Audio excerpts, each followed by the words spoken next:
Welcome to our Board of Education meeting for this evening. Notice is hereby given of the regular meeting of the Board of Education of the Town of Westfield in the County of Union, New Jersey at 7 p.m. on the evening of Tuesday, June 9th, 2020. The board meeting will be held via an online platform which can be accessed through WebEx. Instructions are on the district website if you need them. The purpose of the meeting is to transact the regular business of the board and to transact any other business to come properly before the board.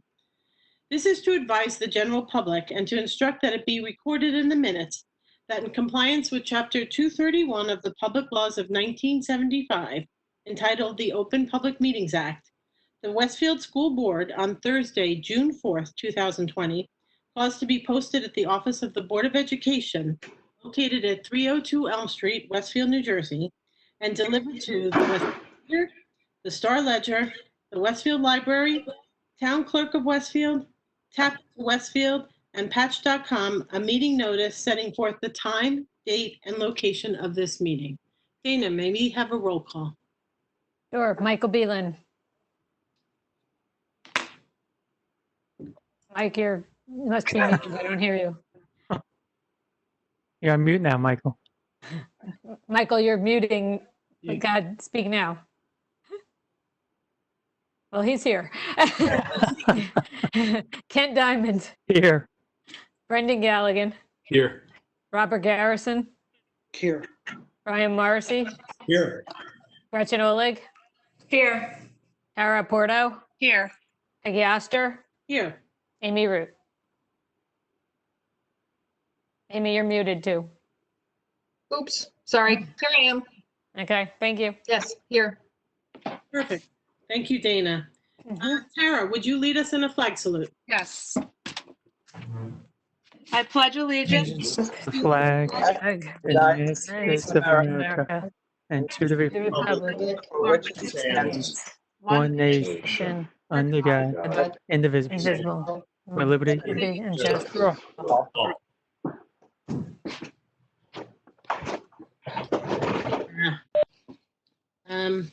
We have many things going on this evening, but we like to start our meetings off with the good news. Most of it is good news, but we'd like to honor some of our special people in our district.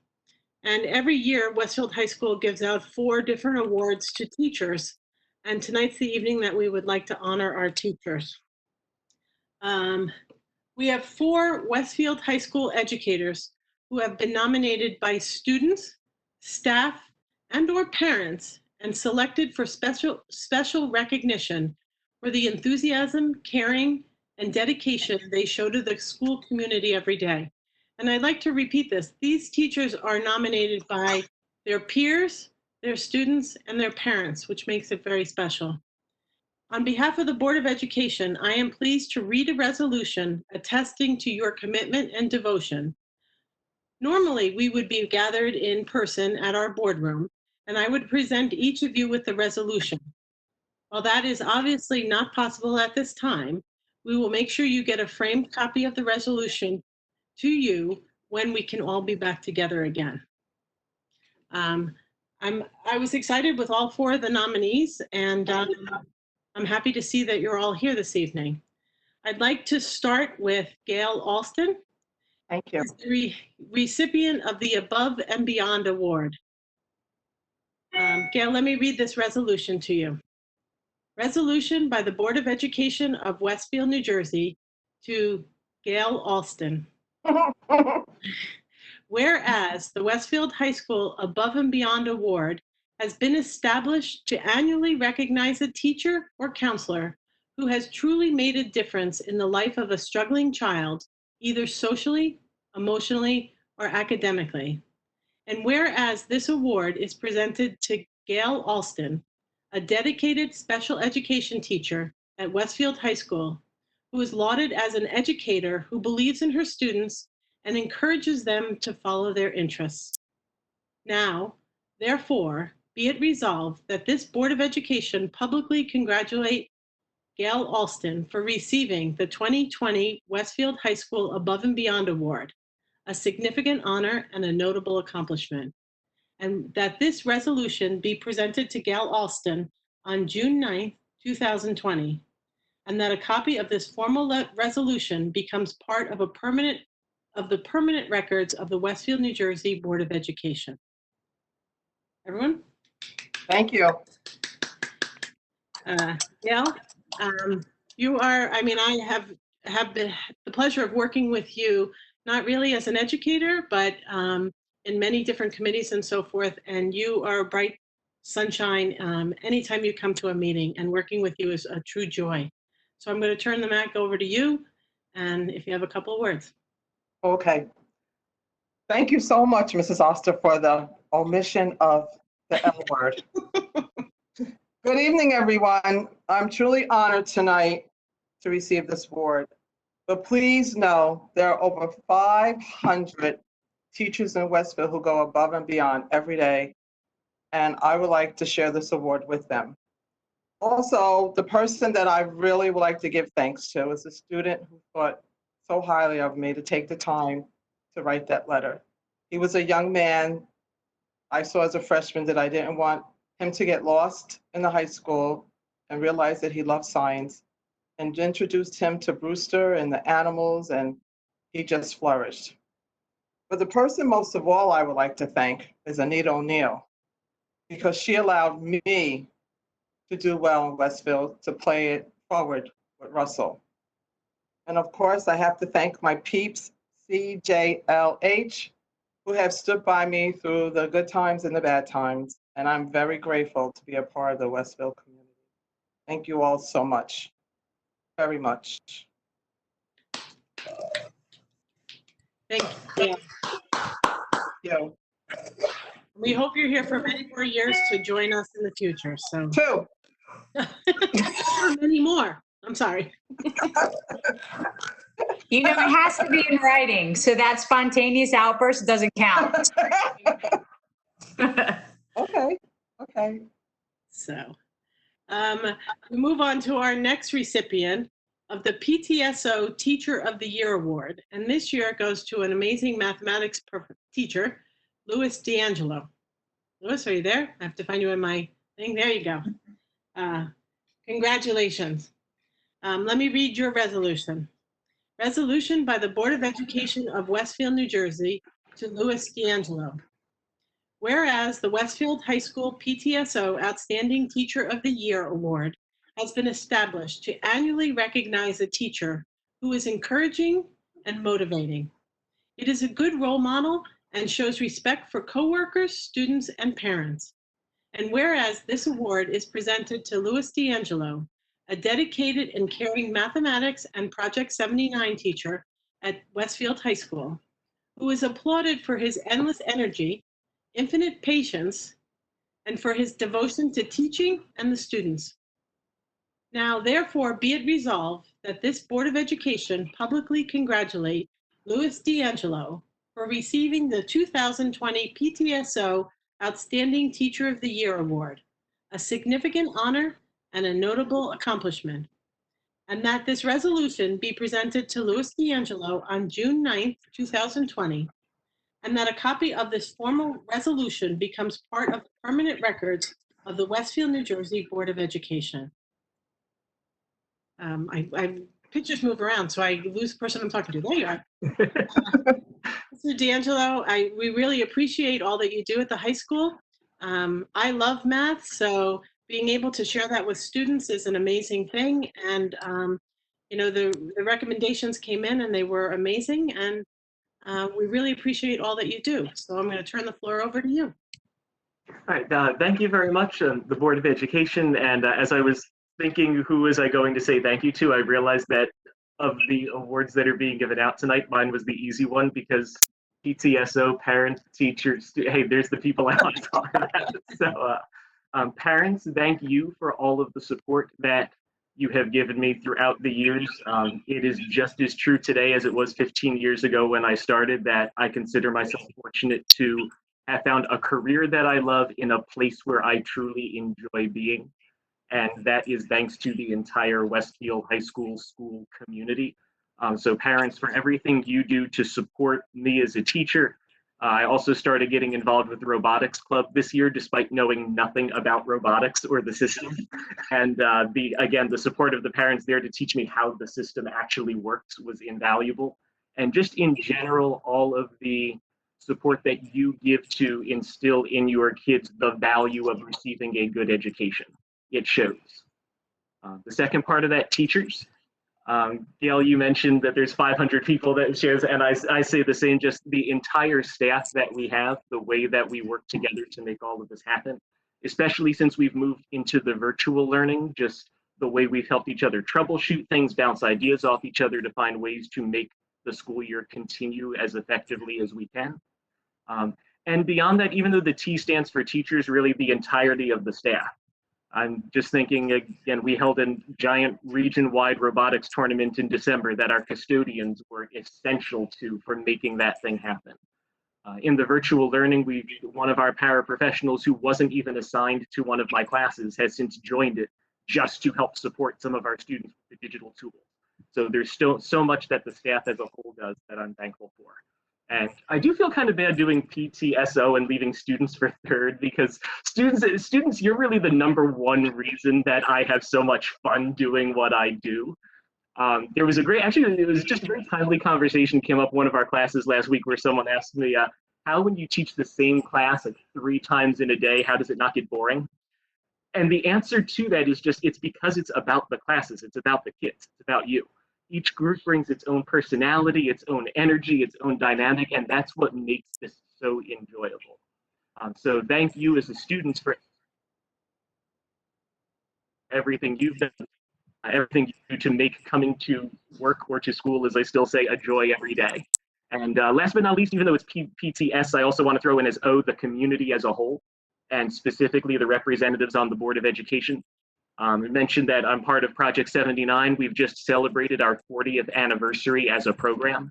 And a program like ours does not continue to not only exist, but thrive and grow for 4 decades without the support of groups like the Board of Education and the district administrators and the school administrators.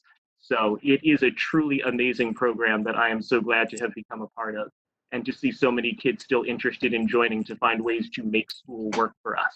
That thank everybody for their support for it from the bottom of my heart. So thank you again to everybody. It has been an amazing 15 years so far, and here's hopefully to at least 15 more. Once again, everyone, we're very excited, and no 2 years for you, at least 10 more. So thank you very much, and thank you for being with us this evening. My next award is Matthew Gironda. Okay. And he has been awarded the Robert and Linda Foose Memorial Award. Mr. Gironda is also a math teacher, near and dear to my heart, as most people on the board know. So let me read your resolution. Resolution by the Board of Education of Westfield, New Jersey, to Matthew Gironda. Whereas the Robert and Linda Foose Memorial Award has been established to annually recognize a member of the Westfield High School staff for excellence in education. And whereas this award, whose namesakes were a former principal of Westfield High School and a former teacher, have been conferred upon Matthew Gironda. And whereas Matthew Gironda, a mathematics teacher at Westfield High School, is recognized as a caring educator who provides extra support to struggling students and who routinely checks on the academic and personal well-being of his students. Now, therefore, be it resolved that this Board of Education publicly congratulates Matthew Gironda for receiving the 2020 Robert and Linda Foose Memorial Award, a significant honor and a notable accomplishment, and that this resolution be presented to Matthew Gironda on June 9th, 2020, and that a copy of this formal resolution becomes part of the permanent records of the Westfield Board of Education. Congratulations, Mr. Gironda.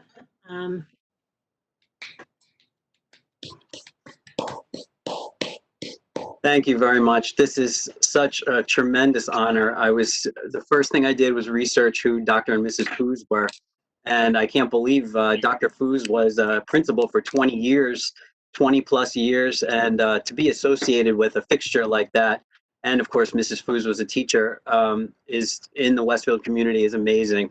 It's just, I mean, to receive an award from the students is the ultimate compliment. It's our goal. It's why we're here. And I believe I was told it had something to do with the distance learning. When we were told we were going to leave school, I just wanted to give as much stability as possible. I just wanted to try to keep everything seamless for our kids. I was preparing students for AP exams. I was trying to get seniors to get what they need so that they can graduate.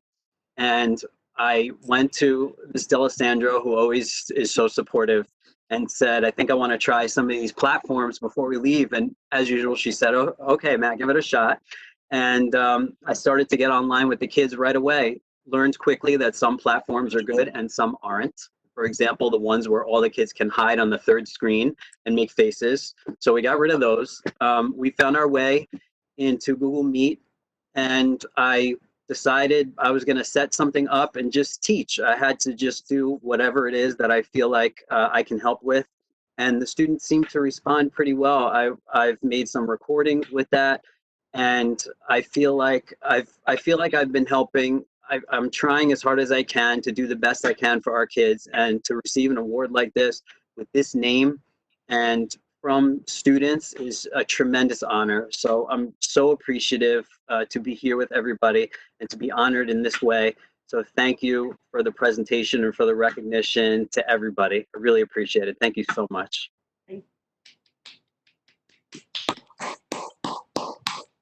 And I thank you also, because getting your message across to students via this virtual platform is a challenge every day. I no longer have high school students, but watching my college student trying to keep the attention span going and learn and complete her work is amazing. So if you're connecting with your students and they're getting it and appreciating it, you're doing an amazing job. And I see behind you, is that your new blackboard that you use to teach every day?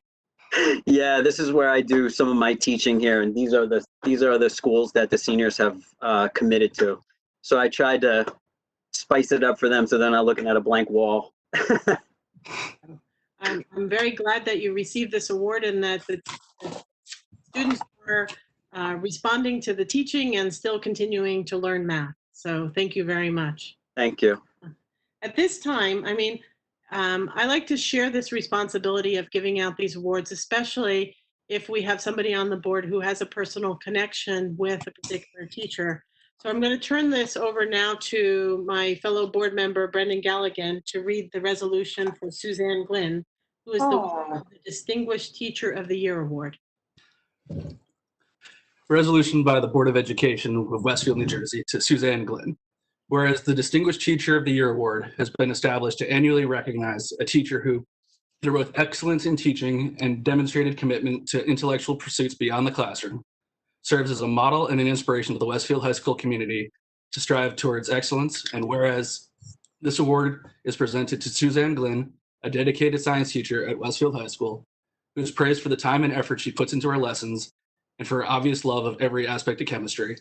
Now, therefore, be it resolved that this Board of Education publicly congratulates Suzanne Glynn for receiving the 2020 Distinguished Teacher of the Year Award, a significant honor and a notable accomplishment, and that this resolution be presented to Suzanne Glynn on June 9th, 2020, and that a copy of the formal resolution become part of the permanent records of the Westfield Board of Education.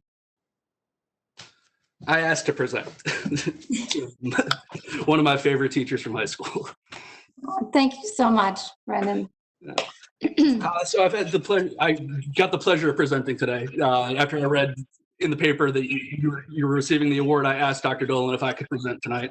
Thank you. You just made me more nervous for my speech. More jittery. Good evening. Thank you. Hold on. I've had the unique experience among my fellow board members of having you not only as a teacher, but as a friend, a mentor, a confidant at times, and a friend of mine. We got to know each other very well as part of Project 79. just whether it was in the classroom, being part of a play. I don't know if you remember doing that, or our long weekend camping trip to Blairstown. That was awesome. We all call you Suzanne, and we all struggled with it, and I still struggle with it.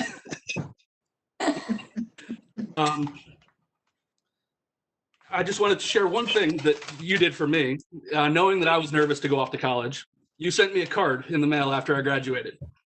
And in that card was a little laminated poem that you told me to keep in my wallet in case I ever felt like I needed to refocus and remember why I was doing things. I may have lost every single paper you sent home, but 15 years later, Wow.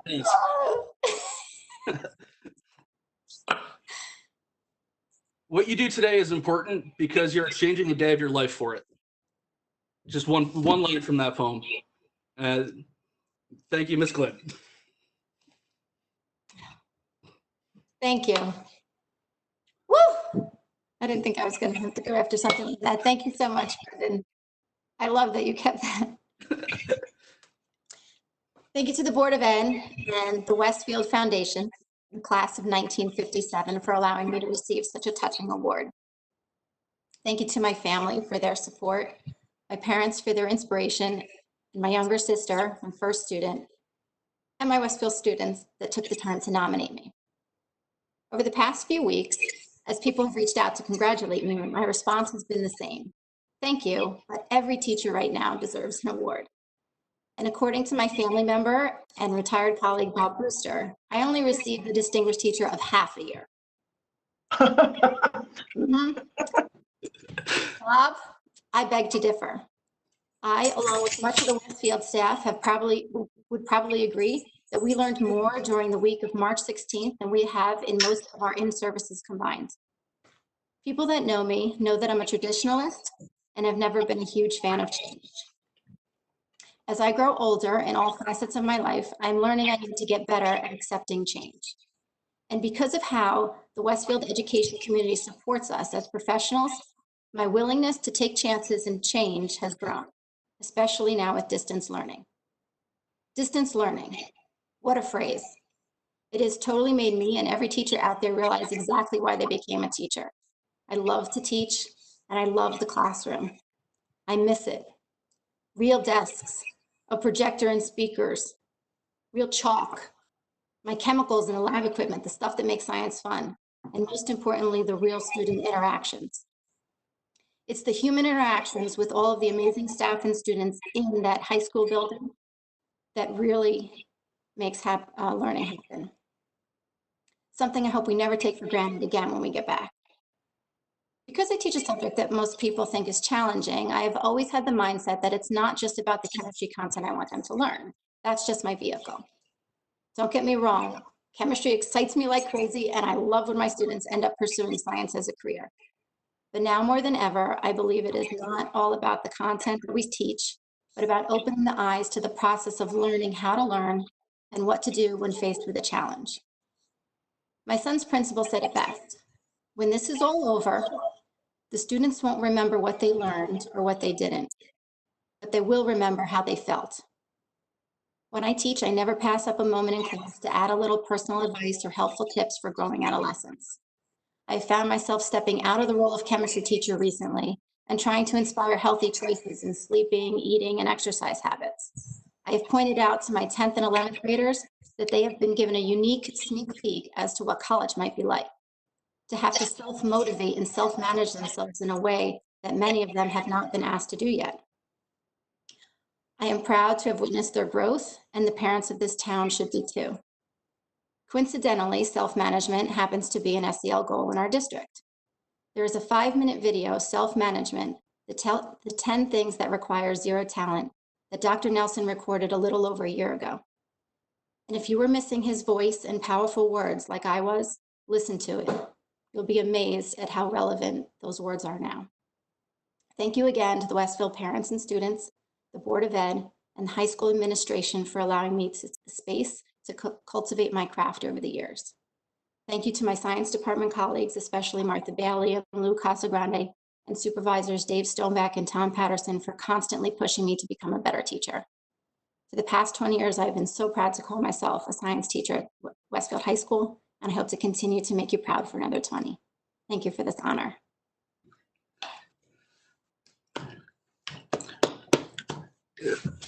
Thank you and congratulations again, Ms. Glenn. Thanks, Brendan. I hope you kept that yellow Celica. I had to get rid of it. I had kids. Oh, Thank you, Miss Glenn. I mean, it definitely shows that you truly are deserving of this award. And thank you, Brendan, for bringing me to tears in my own home rather than in the boardroom. It probably had not, it couldn't see it as much because I'm sitting further away from the camera.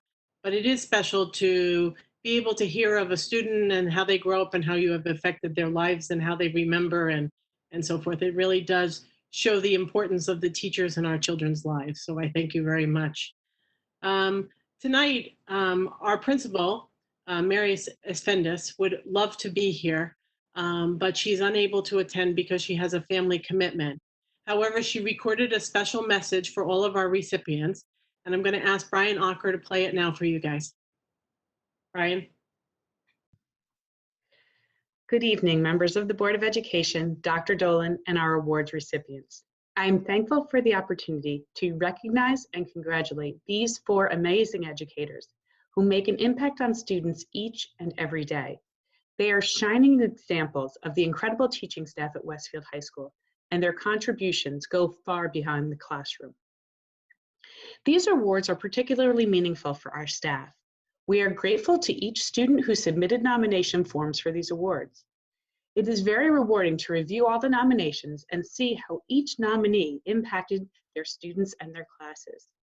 It was clear from all contributions that the impacts of our teachers will be felt by students long after they leave the hallways of Westfield High School. While there were many excellent nominees, these 4 professionals stood out in the connections they make with their students. Each of the award recipients enhances the lives of their students and the community as a whole. The work they do make Westfield High School a special place for students and staff. Gail Alston motivates students in their love of science and pushes them to reach their potential in class and through encouraging independent studies. She's the support to her colleagues through her work with the WEA. Matt Gironda's enthusiasm is contagious and his support for students is remarkable. He truly supports students' social and emotional well-being through individual support and adapting to their needs. Louis D'Angelo teaches both math and has inspired students through his commitment to the Project 79 program and through his work with the Robotics Club.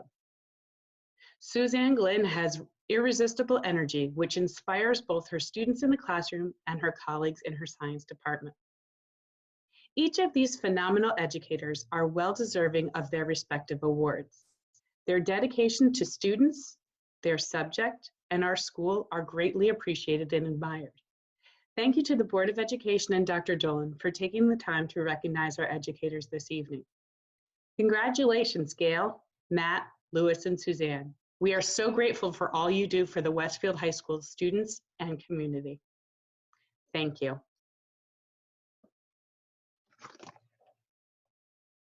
Okay. Good. Yes, and I think I'll add to the end of Mary's statement that we're all looking forward to be back together again in one location where you can work together with your students and your colleagues and continue to educate all of our students going into the future. I sincerely thank each of you for joining us tonight. This is a unique and challenging time in education, and we appreciate all that you do for our students and staff. Thank you. You're welcome to stay on for the remainder of our Board of Education meeting, but you're certainly not required to. Normally in a regular night, we stop for a moment and everybody walks out. And you don't have to do that tonight. You can just kind of disappear quietly. So thank you. Here's to a good end of the school year and looking forward to being back in the halls of Westfield High School again in September. Congratulations all. Thank you. All right, we're going to continue on with announcements. I'm going to turn the floor over to you, Dr. Dolan. Thank you. Smiley. So tonight I actually have two topics I want to speak about, and they're very different topics. So I was recently reminded of a video that went viral last September. A lot of you saw it. It has two toddlers, one black and one white, running as fast as their little legs could carry them to hug each other on a New York City sidewalk. Their joy at seeing one another is palpable. The clip of those two happy little ones, unconcerned by skin color and shouting out with glee, is resurfacing now and is particularly relevant as the nation struggles with the murder of George Floyd and the calls for reform and an end to systemic racism. The father of one of the boys is quoted recently as saying about the video, "I didn't see it at the time, but I see it now. It was a beacon of hope. It shows love and what the future could be like if the children were raised in a different way."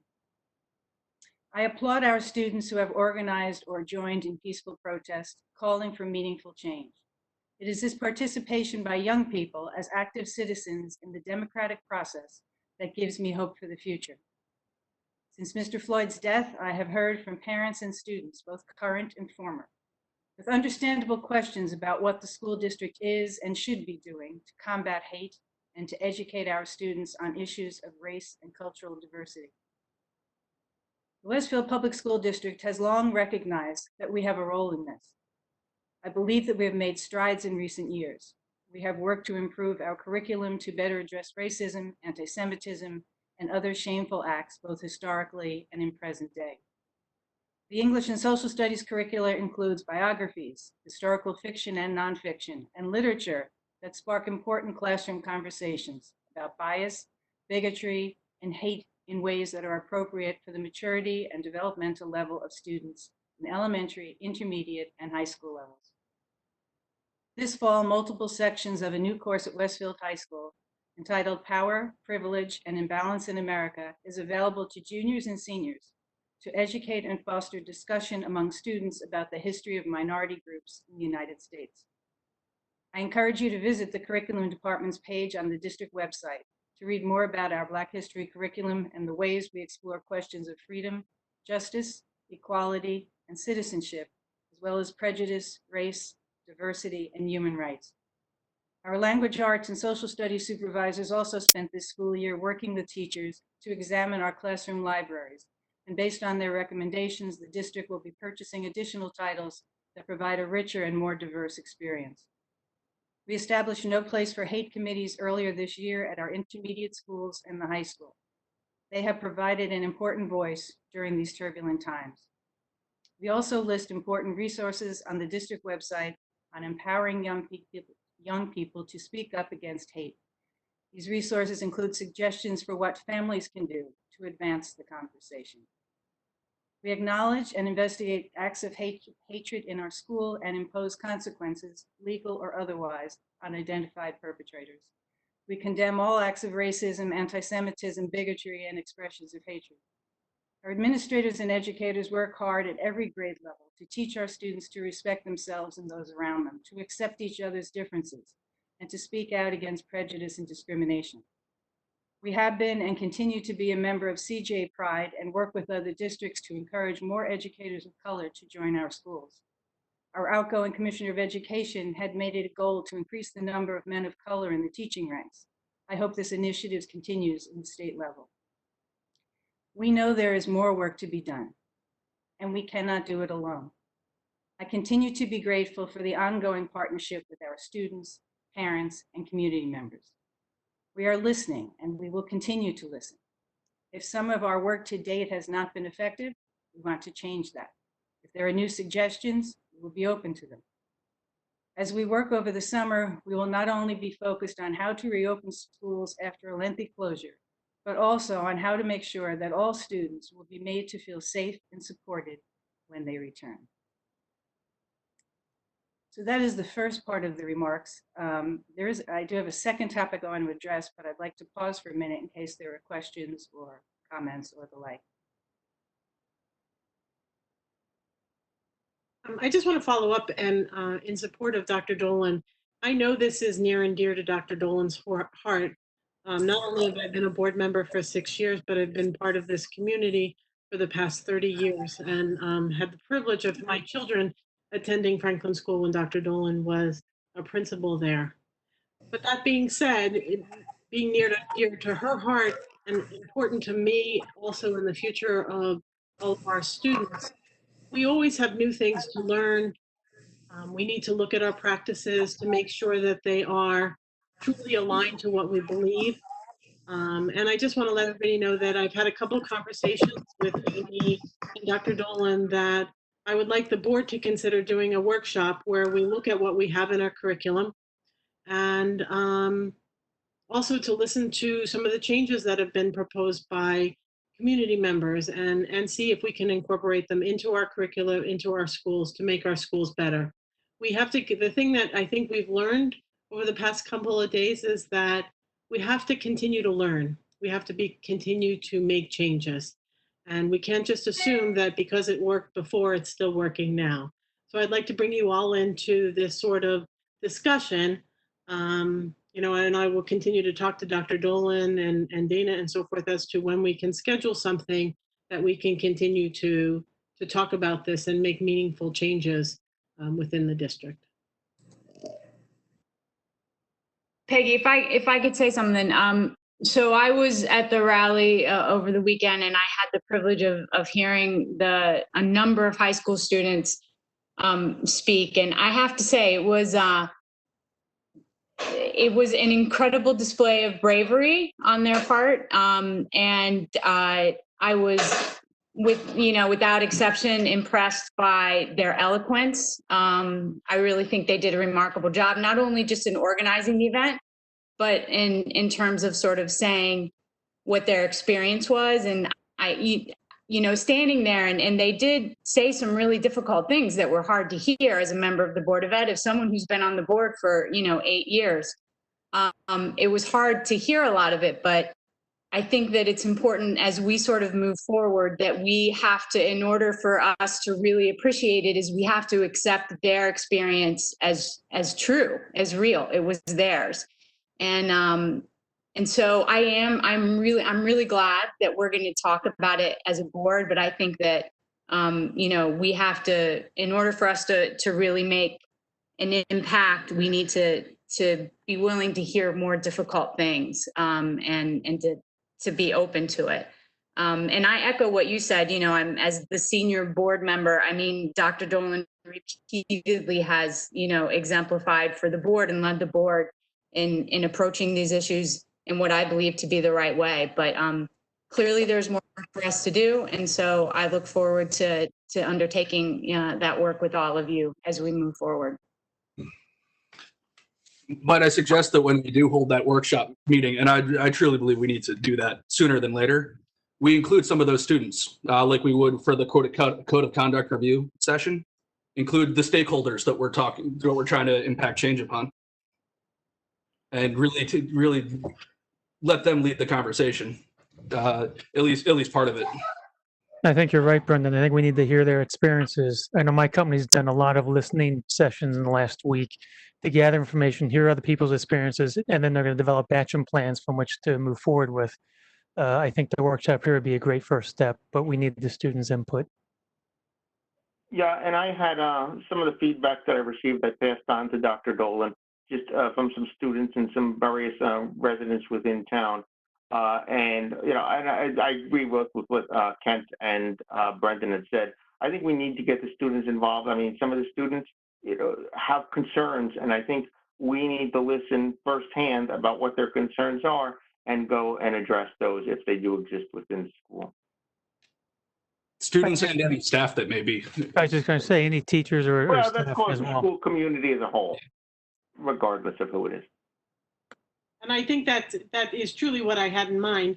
Unfortunately, I did not attend the march here in Westfield, but I did attend a march in a different community where I was for the weekend, and heard similar things. And it was amazing to see the people come together and support. And it was just an uplifting experience that I never really had been part of before in my life. So, unfortunately I missed the Westfield one, but I did attend a different march at that point in time. So we will, Dr. Dolan and Amy and I will talk about dates that are available and timing and the right platform. And we'll bring in the board members, we'll bring in staff members and students and so forth, and continue to work on this and make this commitment to hear what they're saying, and as Gretchen said, know it's real, and make changes in our district. So. Yeah, Peggy, I just wanted to add, and I think Gretchen certainly did a good summary of the March and some of the comments. You know, it is frustrating sometimes to hear comments that were made and for the students to give their personal experiences in dealing with the Westfield School District. And, you know, I'm very happy that in the past few days I've had some communication between various board members as well as Dr.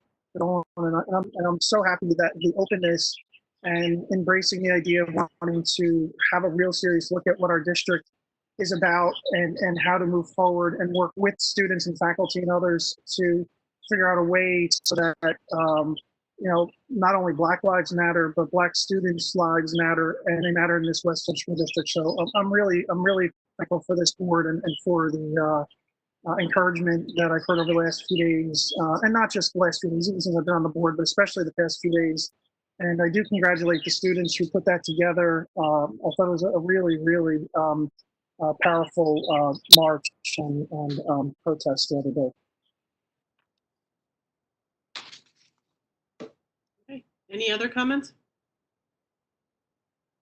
Dr. Dolan, I'm going to turn it back over to you again. Right, a very different topic. All right, so to state the obvious, I realize that we are in the midst of unprecedented times, and I have understood that we cannot expect clear answers from the government as they try to make their way through a pandemic and a phased-in reopening of our society. And I try to keep in mind that certainly the challenges that face schools right now pale in comparison to what our doctors and nurses have been facing for months, right? But the changing guidance on the graduation for the class of 2020 has been and continues to be quite the challenge. So it was just a few hours ago, actually, that the governor announced that 100 people are now allowed to gather outdoors. Before that, it was up till today at noon, it was 25.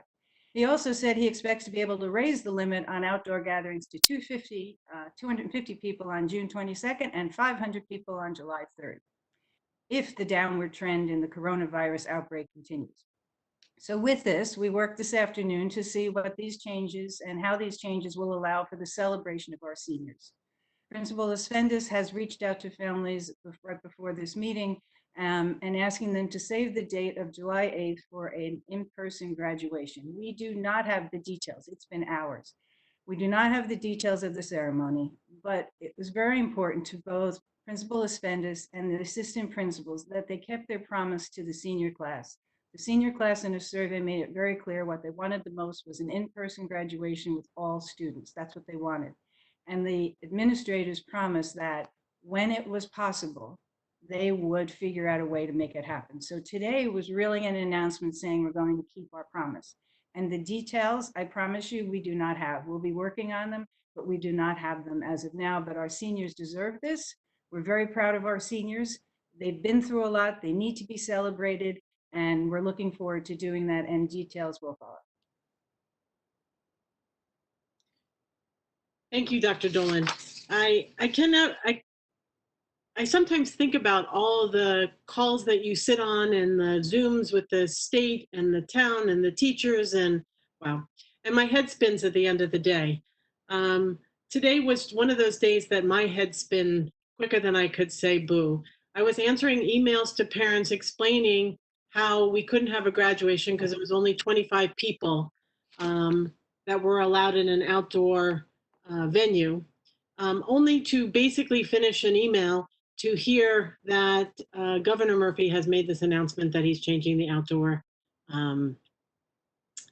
outdoor number of participants that can be at an event. So it is amazing how things change in this environment and so forth. And I do want to reiterate that Dr. Dolan, Mrs. Fendis, and the whole staff at the high school really want to honor the students in a proper way. We want to do what they asked for in the survey, but we also have to follow the rules and regulations that are set out for us by the government. the minute this notice came out that the regulations had changed, Dr. Dolan, Mrs. Fendis, and our whole staff were immediately on it, making changes appropriate for the students. So I look forward, is what I said to another parent, I look forward to seeing you in July and celebrating with you and your student, if that's what's allowed at this point in time. And I look forward to hearing from Dr. Dolan and her staff as to what the plans are for July. And once again, Dr. Dolan, thank you very much for all that you do and your attentiveness to this and, you know, getting us to where we want to be in July. So thank you very much. Yeah, you're certainly welcome. And I think it is so important for all of us to remember right now, this is difficult for everybody. It's certainly difficult for our students, what we've been going through, right? It's been difficult for parents. It's been difficult for, no matter what you do for a living, it's difficult. So when we are about, about to lose our last nerve, we try to take a breath, right? And keep in mind that everybody's going through a difficult time. It is challenging. So we will get there. We will get there. And we will celebrate our seniors. Great. And just, Dr. Dolan, do you think that we do have a meeting a week from tonight, that we will have some sort of overall game plan by that point in time? I'm sure we'll have more details. Yes. Okay, great. So we look forward to talking about something happy next Tuesday on June 16th at same time, same bat time, same bat place. Yeah, I'm old. I watch Batman. Yes. Okay, we have a couple more announcements. Amy, I'm going to turn it over to you.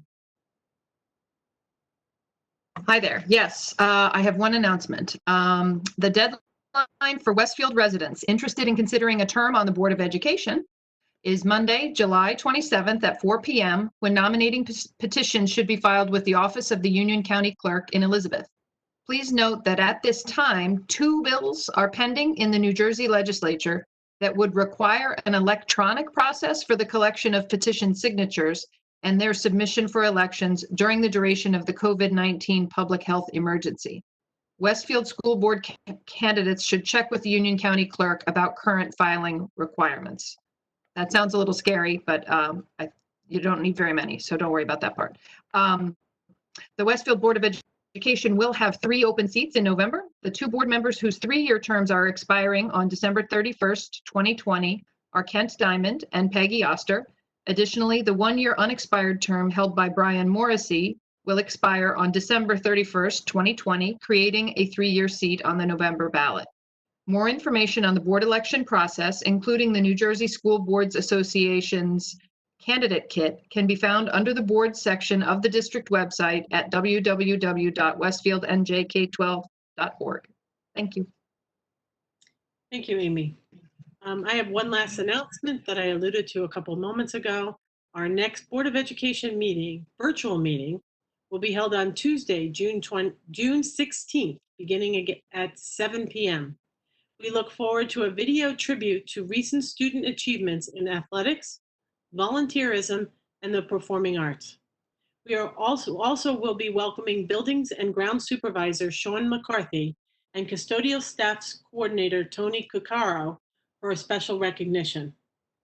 Instructions for how to access our virtual board meeting can be found on the district website at www.westfieldnjk12.org. Click on the board tab and choose virtual board meeting in the drop-down menu. We look forward to seeing you all next week.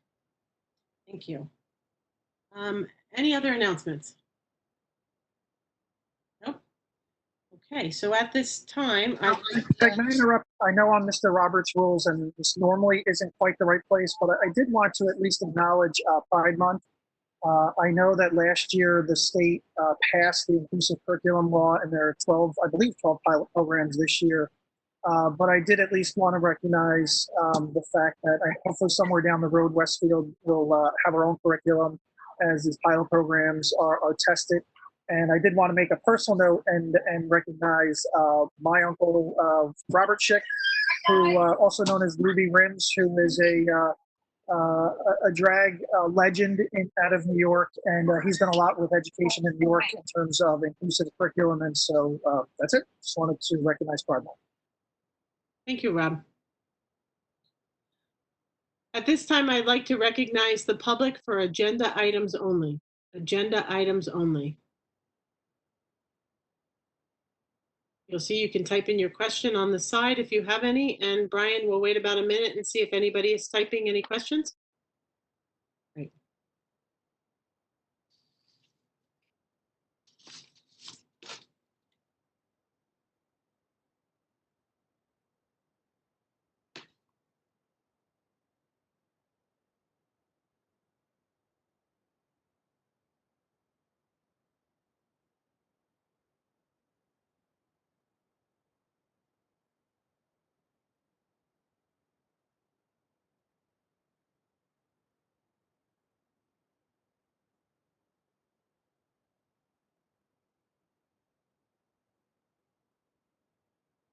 The minutes seem to be getting longer and longer. Brian, do you see anybody typing at this time? Oh. I see we have a question from Caroline Barry. She'd like to speak on the renaming of Westfield High School to honor Dr. Nelson. Since this in our virtual meetings, this is the first time we've had a question. How do we go about this? I can enable her audio if she would like to speak. Caroline, Brian can enable your audio if you'd like to speak. She said yes, please. You're now unmuted. Hi, everyone. I would like to thank you for your time. My name is Caroline Barry. I'm a graduate of Westfield High School in 2016. I believe there is no better time than right now, given many circumstances, to renew the interest in renaming the high school in honor of Dr. Derek E. Nelson. This is the right time because of the spotlight on the racial divide in our country, as we have discussed in our community and beyond. It's something that we would like to improve upon looking forward in the future of Westfield. As well, it's been just over a year since his passing, and I know that we're all still feeling that effect on our community, our students, and our faculty. And it's a great time to look forward with the ways that the high school system and the community is going to change post-pandemic. So I would like to know what the next steps are if I'm able to help work with the board in renaming the high school to Dr. Derek E. Nelson High School. So if I could just step in for a minute, and I don't know whether Dana Sullivan might also step in for a moment. So we did survey the students at Westfield High School about their thoughts regarding what would be, do we want to honor Dr. Nelson? Yes. What we really want is to have Dr. Nelson with us. But do we want to honor him? We do. We want his memory to be kept. So we have been working with the board, with the high school administration, with the facilities, no, Dana, you're gonna have to help me who on the board, but with the high school administration and with the PTSO at the high school to find a way to honor Dr. Nelson. We have something in the works. It's not complete. I will tell you, it is not renaming the entire school, but it is something that would honor his memory. I don't know if, Dana, there's anything else we can offer at this time, other than we have another meeting set up to go over what we'd like to do. We do later this week. And I don't think the board has been involved yet because we've still been working with the administration. And as you noted, the administration's been working with the students. Once we have a preliminary plan, then we'll bring it to the facilities committee, and then from the facilities committee to the full board, hopefully relatively soon. We were on track. We got sidetracked with the pandemic. We were moving along much quicker before, but we have resumed plans for that. When is the meeting to be held, and would I be able to attend? It's not a public meeting yet. We're still working internally through administration. But when we bring it to the full board, it'll be public. We don't have a date for that yet. Okay. Okay, and Caroline, I just thought, I'm fortunate as the president of the Board of Education. I sit as a liaison to the Westfield High School PTSO group, and they meet monthly. And since the passing of Dr. Nelson, they have spent a lot of time talking about that petition to rename the high school, and also to other opportunities to honor Dr. Nelson. And the project that Dana is speaking of is being put together with coordination with the administration at Westfield High School, along with the PTSO and along with students who came up with the idea to do this project. So, you know, I look forward to you joining us when we do the presentation and put it out to the public exactly what we're doing. I will also bring it back to the PTSO that you brought the thought of renaming the high school in honor of Derek Nelson back to the table again due to the current situation, and you know, see what kind of ideas that the students and the staff have at the high school. Thank you. Anything else? Dana, I think procedurally, the last time we renamed something was the concession stand at Kaler Field that went through facilities and then through policy for the official renaming. Correct. That's one of your board policies, naming facilities. Correct. Yeah.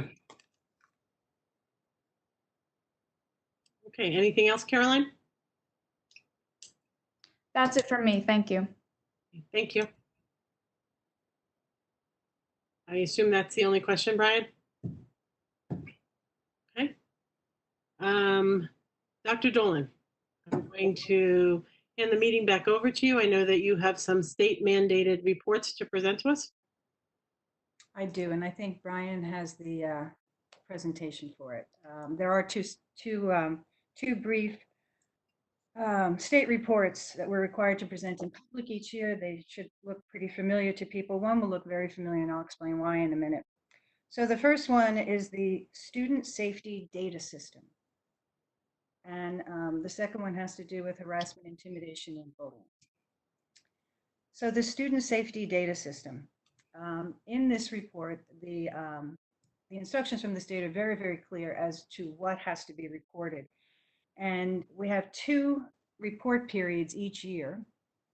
One in the first to cover from September 1 to December 31st, and the next one from January 1 to June 30th. So at this time of the year, I'm required to report on September 1 through December 31st.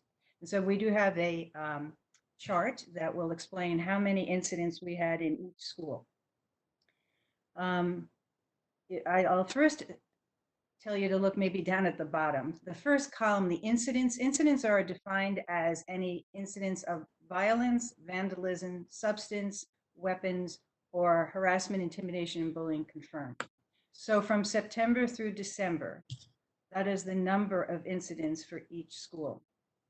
There can be other incidents that lead to students being suspended other than those, and those are listed in the second column. We're also required to report how many HIBs were alleged during this time, how many HIB trainings there are, trainings they would be for staff, and how many HIB programs there were during that time period. Obviously, this is a fairly short amount of time, September through December. So those are the incidents that are being reported to the state for under their student safety data system. I believe the next report comes up on the next page, right? So this one is going to look familiar, especially to the board, because this is the report, the school self-assessment. So under the Anti-Bullying Bill of Rights, every school is required to have a safety team that self-assesses how the school is doing on harassment, intimidation, and bullying. And there are various categories. So this was presented to the public. This very information was presented to the public in the fall. After that, we're required to submit it to the state. And just 2 days ago, the state sent it back. And at this point, I'm presenting it to you again. So this is the team in every school, which includes staff members, administrators, and at least one parent, assessing how they're doing on the various aspects of the law. So are they providing enough trainings? Are they seeing patterns in their data? What do they need to do differently for next year? And these are the scores that were given. The highest score, I believe, is, I forgot that. I think it's 78. We are in the ballpark. We know we're not perfect. The numbers don't stay the same each year. They change. because we really are trying to be reflective, determine where we have a weakness and what we have to do to improve that. Brian, there we are.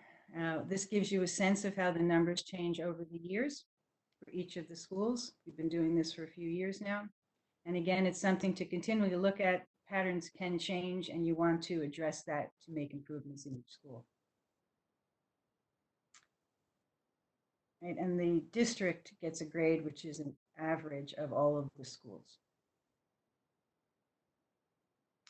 So a very important part of this presentation is to remind people about the anti-bullying coordinators. Have at least one in every building.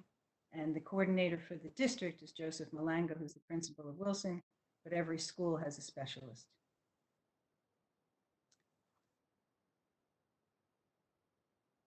And all that work does help support our mission, the mission of our schools.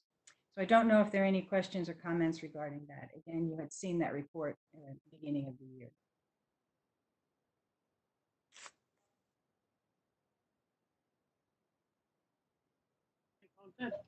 Just one small thing, I guess, the second half of the school year, that report that would be presented next year, the numbers might, well, be interesting to see how the numbers look there since everybody's been home since March. Yes, absolutely. The numbers will be different. We have had to address some issues, but certainly not as many as when we had the students present.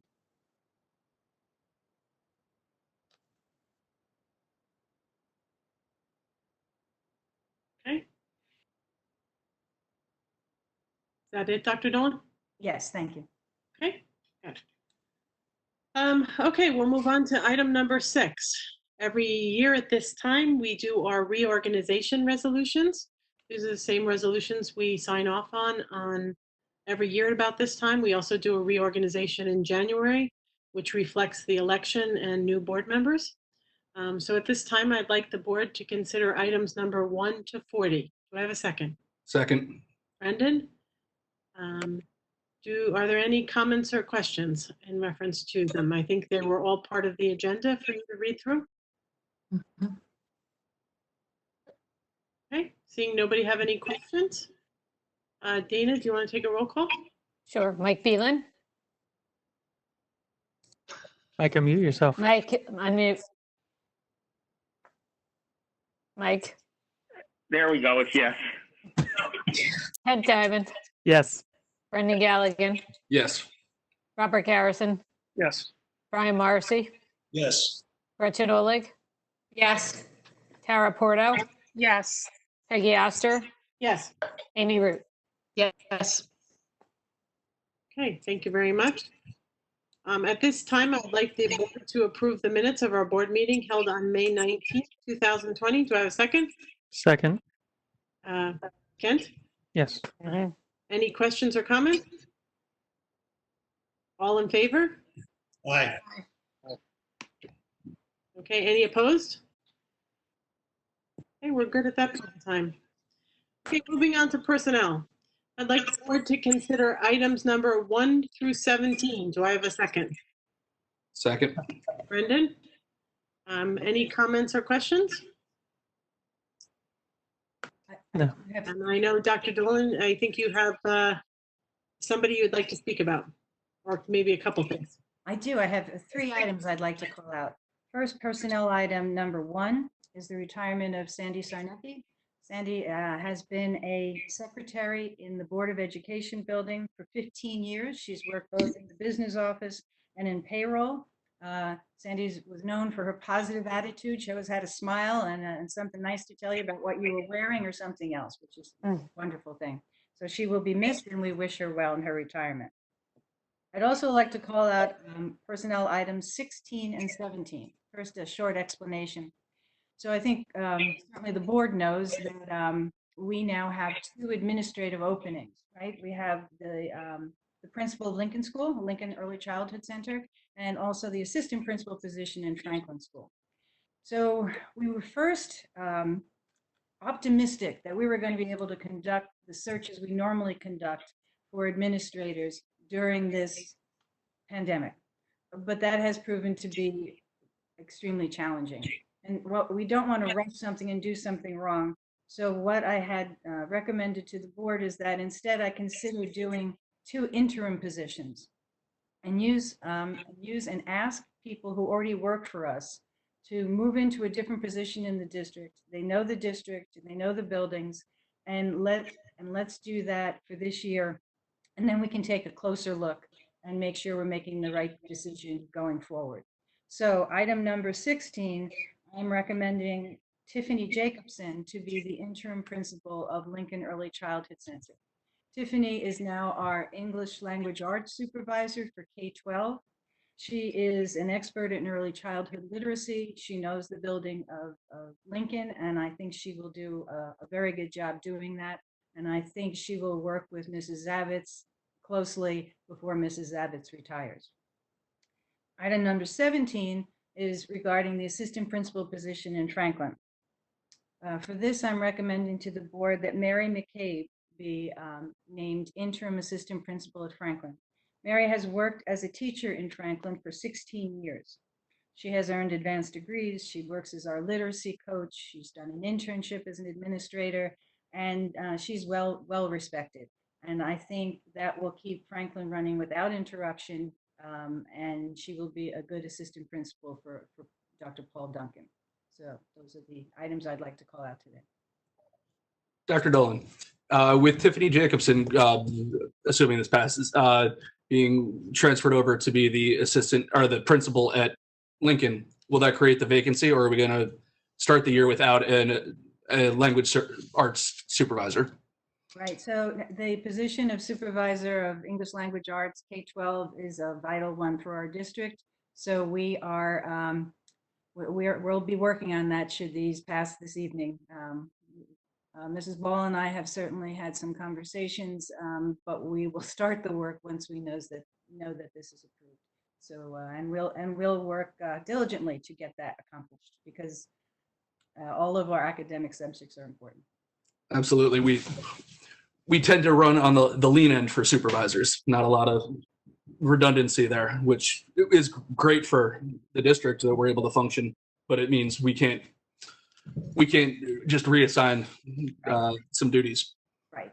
No, you're exactly right. All of the supervisors have wide spans of responsibility. Excellent. Thank you.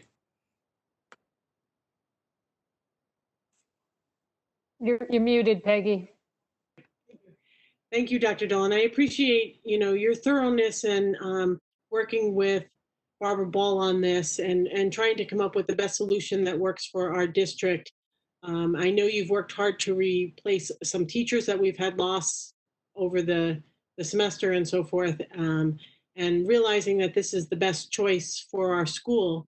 As it's sad to see some of our senior administrators leave, we wish them the best, but I think this is a bright hope for the future of both Lincoln and Franklin School to, move on to the next generation.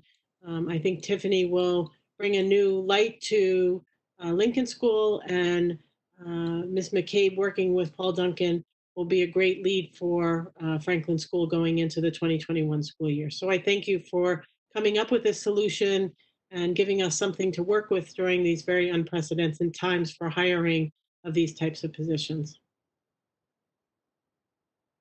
Anyone else? Okay, Dana, it's yours. Mike Phelan. Mike, you're muted.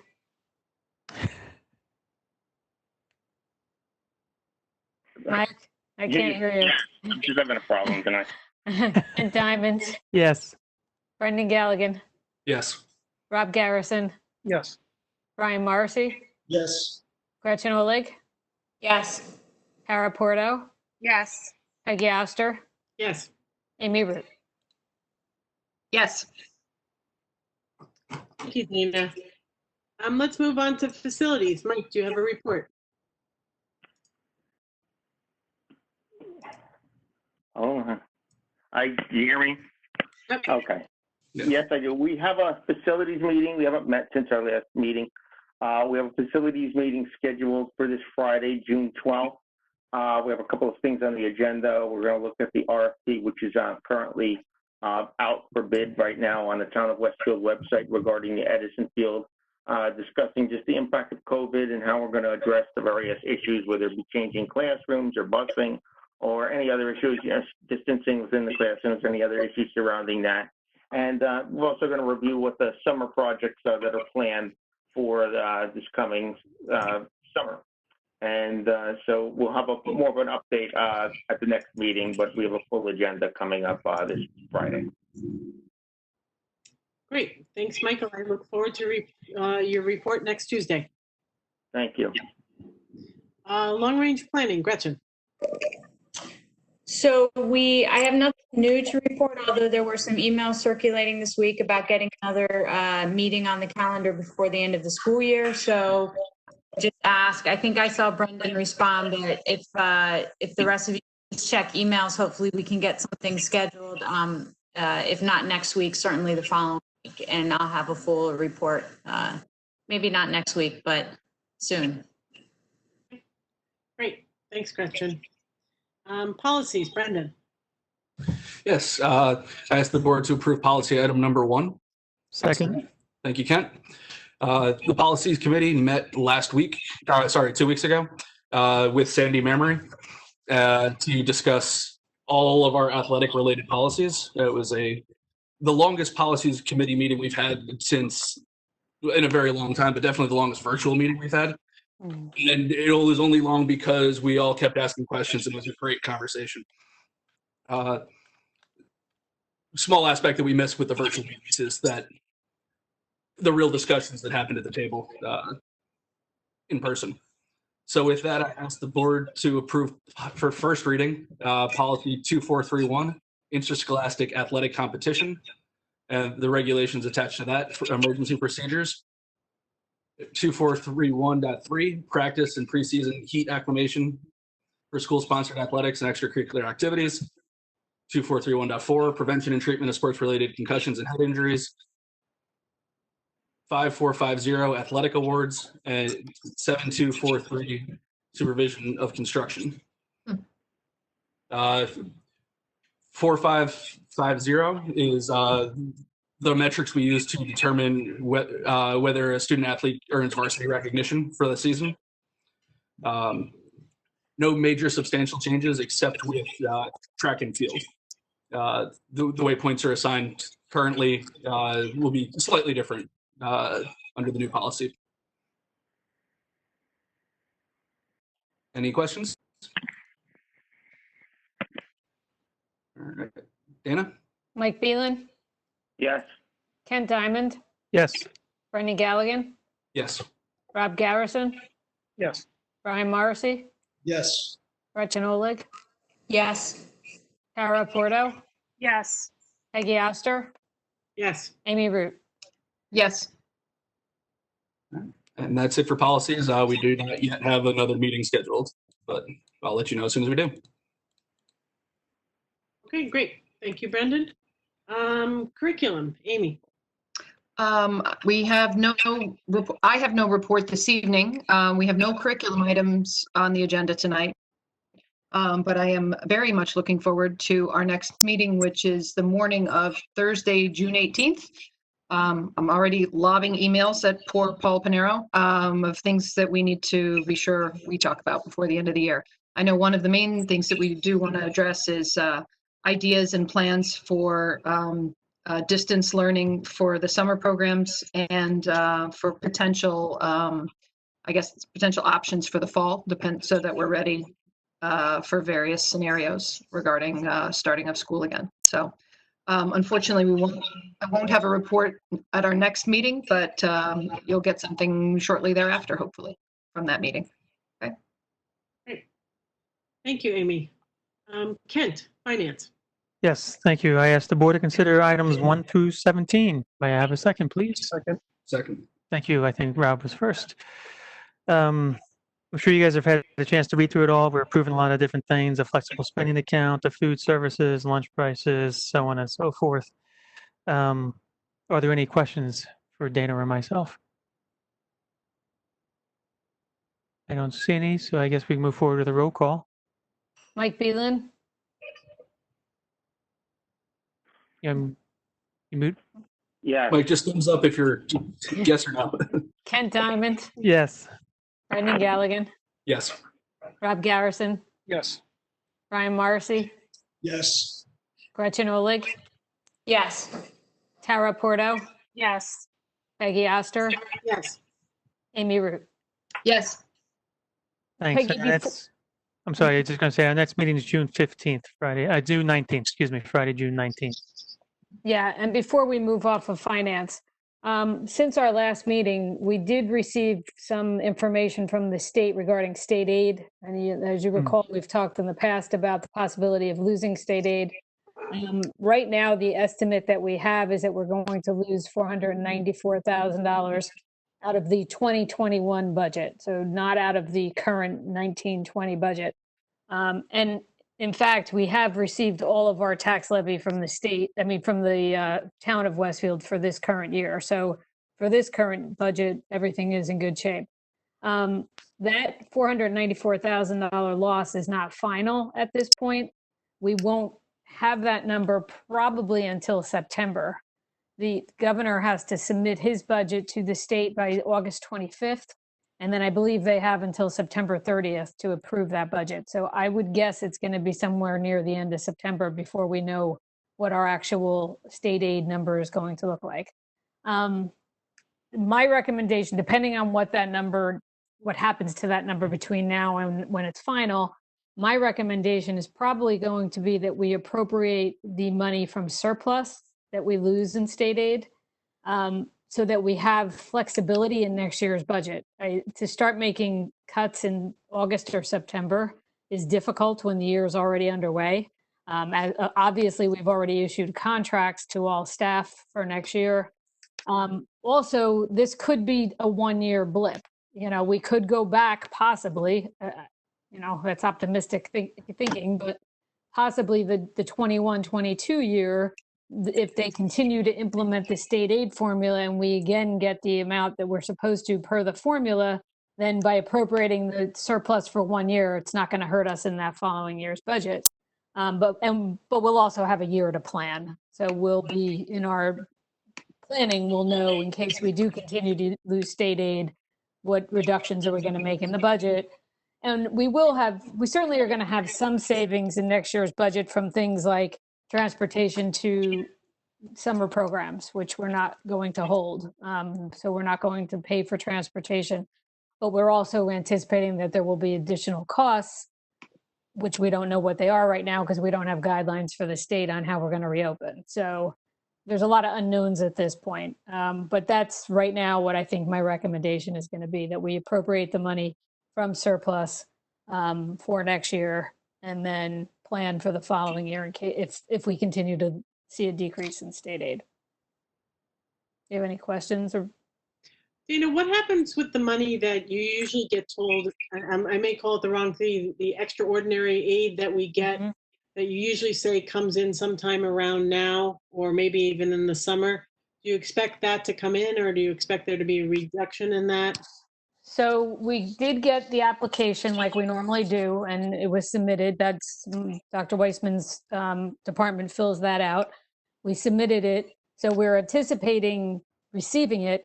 We don't ever get 100%. We usually get around high 50%, 57%, something like that of what we're entitled to. We budget $975,000 in our budget. So in our 1920 budget, we're expecting $975,000. We probably won't know the actual amount until sometime in July. So we won't close our books, of course, until we have that number, because that's a big piece of revenue that we need to know. So if there is a reduction there, we're not in danger of running a deficit because we have other areas where we're saving money because of the closure, as well as health insurance. We still have some money in health insurance in our self-insured account. So we're not in danger of running a deficit, but it is possible that we will not get as much as we expected, which is 975. And that we also budgeted that in next year's budget because at the time that we developed the budget, it was before all this happened. So that's something we'll also keep an eye on for next year. At this point, I anticipate we're still going to get something. it may be a lower percentage than the 56, 57 that we've been getting in the past. Dana, that 400,000 and change that you mentioned that we anticipate seeing a reduction in, is that over what we're supposed to get under S2 or over this year's state aid? Well, it's from this year's state aid, 1920, it's actually an increase. Right. Actually getting another 200,000 or so. We expected to get another 795,000. So it's still an increase over this year, but it's a decrease from what they originally told us. Right. I wanted to make sure I understood it the way you just described it. Not that we were losing the 700 plus the plus another 400. Right. Okay. No, not at this point. Right. You know, whether or not that's going to change between now and September, I don't know. Yeah, the last state meeting I was sitting in, they were talking. Everybody saw an increase under S2 was going to lose that, and then there might be reductions beyond it. So I just wanted to make sure it wasn't 1,100; it was just the 4. Yes, correct. Okay. Any other questions? No. I appreciate the update. Thanks. Thank Sure. you. Okay. Technology. I was just trying to remember if we voted or not. We did. Technology. Nothing to report since the last meeting. We do have a meeting on Friday, this coming Friday at 9 a.m. Okay, great. I'd like the board to consider the notes for the record. So considered. Do we have any unfinished business? Any new business? Any liaison reports? I do have one report. The Wilson PTO will be meeting virtually this Thursday, the 11th, from 7 to 8 p.m. And at that time, there will be a vote for the new officers for next year. You can email the PTO in order to get the information for the virtual meeting. Also, I was supposed to meet with Jefferson PTO at 11:30 today. I got a call away from my desk in my office, and I did miss the meeting. I did reach out to them to ask for some notes so that I can report at our next meeting. But I do want to thank the women of the Jefferson PTO. They are an extremely dedicated group of people, both giving back to the school and giving back to the community, and I applaud them for all the work that they do. So I hope to have a report from them for next week. And once again, I apologize for missing the meeting today. Okay, so at this time, I'd like to recognize the public for questions or comments. Once again, we'll wait about a minute or so. You can type your question in as was done earlier today if you would like to discuss anything this evening.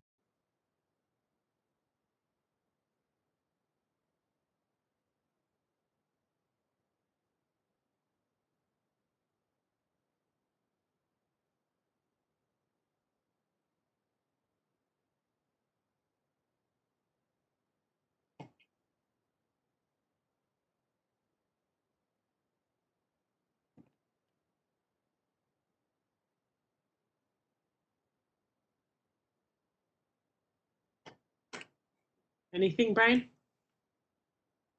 Nope. Well, seeing nobody come forth to the pen and paper on the screen, I put forth that we adjourn this evening's meeting. Do I have a second? Second. Brendan, all in favor? Aye. Aye. Any opposed? Okay. So thank you very much, everybody, and I thank you for all your comments on, there are some hard discussions out there now, more beyond COVID, and I appreciate us all coming to the table and discussing these issues. So I look forward to it discussing more in the future, and we'll see you next Tuesday. Thank you, everyone. Hi, everybody. Thank you.